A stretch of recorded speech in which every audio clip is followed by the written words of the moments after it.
Magandang umaga, Pilipinas. Tara, samahan niyo ako magluto ng paborito kong gulay, ang ampalaya. Kita niyo yan? May sauce pa. Sarap niyan, promise.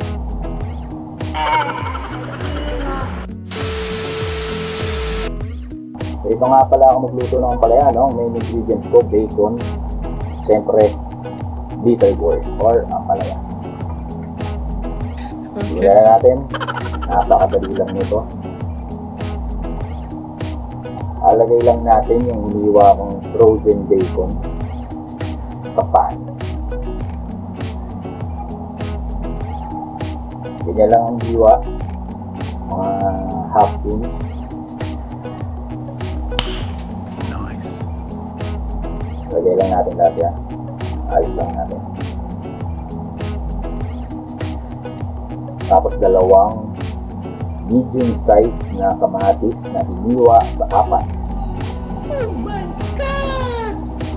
Diba? Ayos lang din natin yan.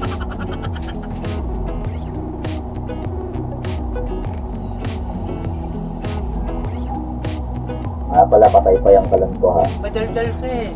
Tapos magdidikdik lang ako ng bawang. Teka lang.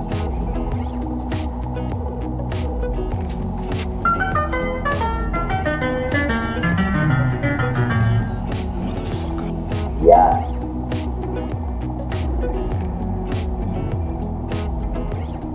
Lagay nyo lang lahat yan, ang sabay-sabay. Sama-sama lang sila dyan. Ang galing mo pala dyan ah. Hindi ko alam ah. Tapos lagyan natin ng lasa, lahat yan. Bubudburan na natin ng asin, yung bacon. Rock salt ang gamit ko dyan. Siyempre, lalagyan din natin yung tomatoes, yung garlic. Bola lang yan. Takpan lang natin.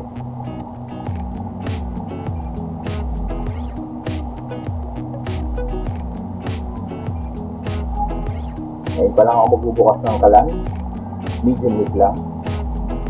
Napaka-basic lang nito, no? Okay.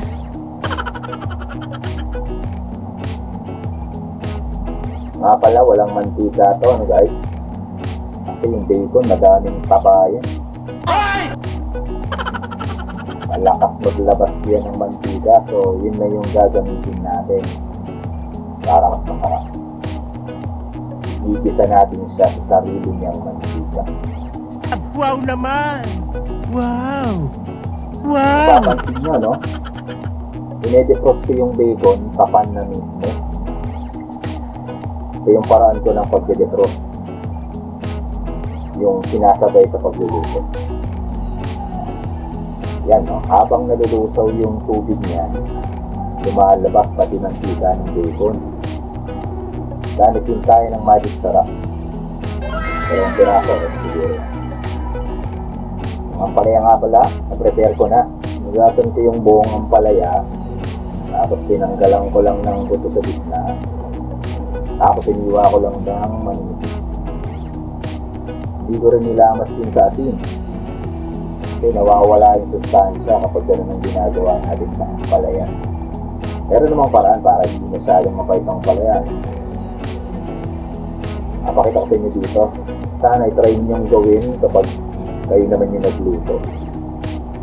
Tapos comment nyo dito yung resulta.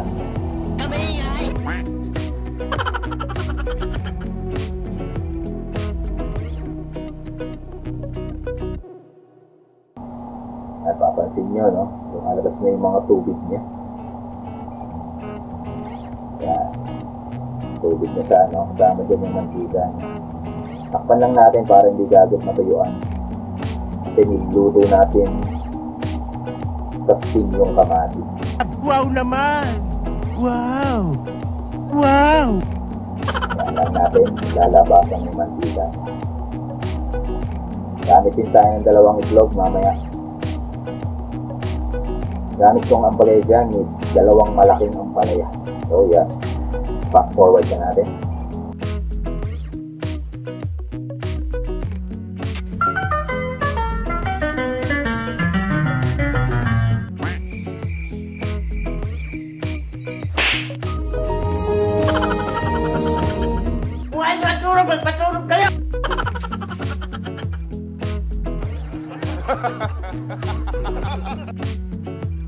So tingin ko pwede na natin balik ka rin yung bacon. Ganyan din dito, pilipit ang dila nito.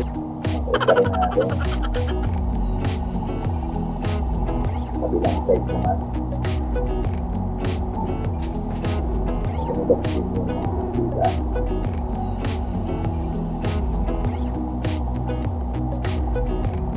Ganun pa rin, medium heat.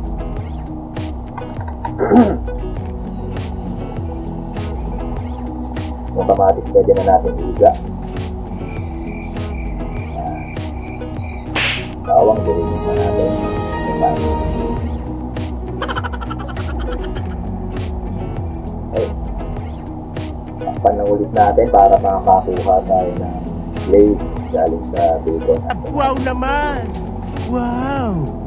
Wow! Mas masarap kasi ang lahat ng niluluto kapag may yard. Sabi nga ni Maray. May yard reaction. O yung parang browning pag ginigisa na natin.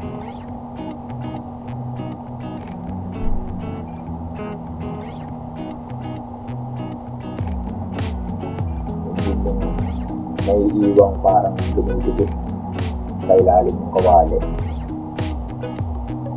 At maaari, huwag niyong pailitinin yung brown lang. Yun yung lasa ng niluluto. Hindi totoo yan. So, fast forward na uli natin.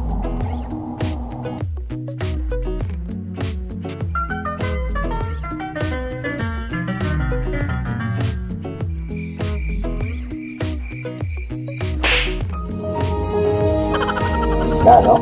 Mantika niya, nandyan na. Nawala na yung water, puro mantika na lang yung naiwan. Wala pang masyadong mayag, kaya takpan lang uli natin.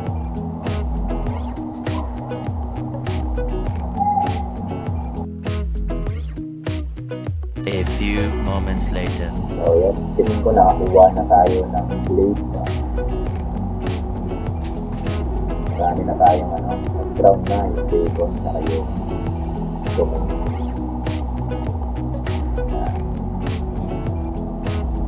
Okay, may yard na tayo. Wow naman! Wow! Wow! Sa lahat ng niluluto, napakahalaga yun mga guys. Yan yun. Mga pinibigay. Yan. Yan. Hindi lang natin masyadong kaitinin, no? Tama na yan, ganyan. Brown lang. Okay. Okay.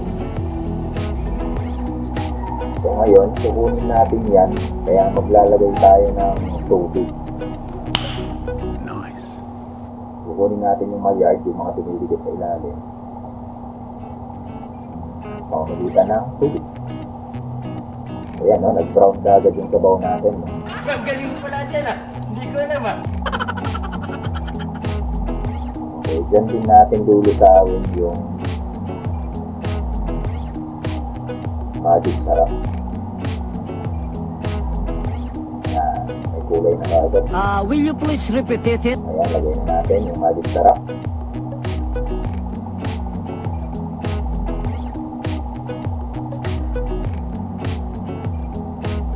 Wala na. Finish na.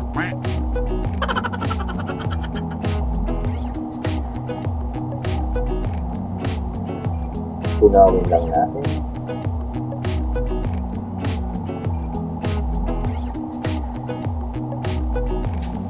So ganito lang para hindi maging masyadong mapait yung ampalaya.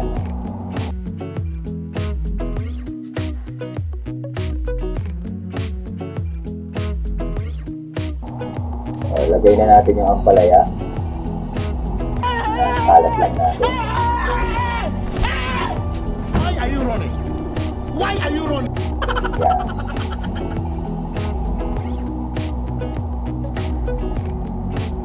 Pag nilagay niyo yung ampalaya, takpan niyo lang. Yun lang. Huwag niyo nang hahaluin Huwag nyo nga haluin.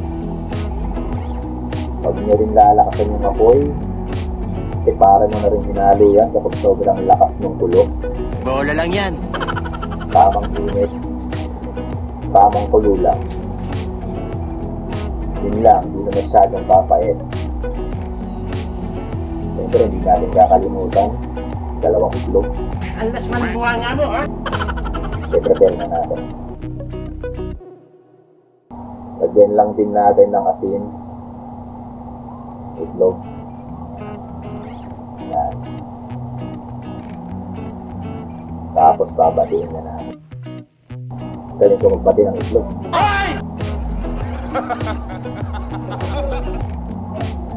Sanay na sanay. Alas man ang bunga nga mo, ha? Okay. Tabi na natin.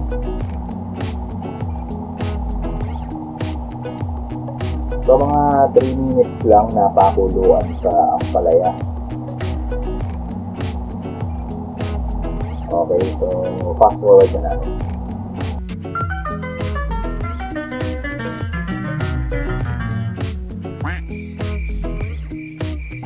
So guys, kung nagustuhan nyo yung ganito gusto nyo yung mga ganitong videos no, tutorial. Ang intindi ito, Pilipit ang dila nito. Comment nila kung ano yung mga gusto nyo, lulutuin natin. Bola lang yan. Baliktarin lang natin no, yung mga nasa ibabaw, lagay lang natin sa ilalim, pero dahan-dahan lang. Kasi kahit hindi na, no? Kasi maluluto yun. Manilipis lang kasi yung diwa natin. Huwag lang natin talaga mahaluin. Ano ba pakialam mo? So lalagay na natin yung binating itlog. Galat lang natin.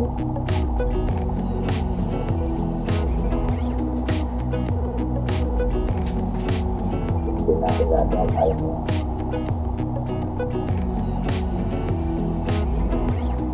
Okay. Tapos takpan ulit. Mga 2 minutes. Siguro ano na yan. Ito na yung itlog. Wow naman. Sila, tapos na. Wow. Siyempre, huwag natin kalimutan mag-subscribe, like, and share. Eh, parinig ka naman. Fast forward na natin, 2 minutes. Try nyo rin to sa ibang gulay, no? Yung bacon. Tulad ng munggo, yan. Sa pakbet, may crispy bacon sa ibabaw. Basta, ito na yung itlog. Ito nyo. Basta, ang technique lang, pag ang palayang lulutuin, huwag hahaluin ng matindi. Hahaluin nyo, daan-daan lang. At maaari, huwag na. Kasi maglalabas siya ng pait kapag hinahalo. Natay ko na, no? Kaya sa mga, sa mga beginners na nagluluto, gusto nyo mapakain yung mga tikitin nyo ng gulay ng ampalaya, ayan. Ganyan gawin nyo, guys. Hindi yan mapait. Marami. May pait yan, konti-konti. Saka hindi nangingibabaw yung pait nyo. Okay. So, ito na. Tapos na ang ating binisang ampalaya con bacon. Oh my God! Wow! Yan. Pwede rin mas tostado yung luto nyo sa bacon, no? Kaso masyadong lilit na bacon. Kaya, okay na yung ganyan. Okay? Sarap yun, guys.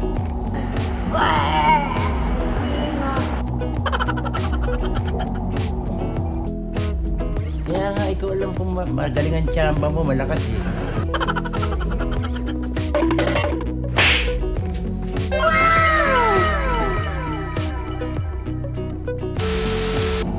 Siyempre, hindi kompleto yan kung walang mainit na kanin. Hindi totoo yan. Yan.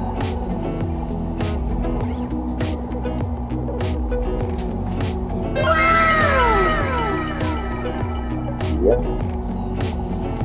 Yan. Napakasarap nito. Wow naman. Wow. Wow. So, ganun lang guys. Basic na basic, di ba? Napakadali. Napakadaling sundan. sa bawaw. Sabawan nyo rin yung ano yun. Kanin parang Wala na, finish na. So yun lang guys. Isang ampalaya con bacon. Don't forget to subscribe, like, and share for more videos. Ay, parinig ka ng parinig.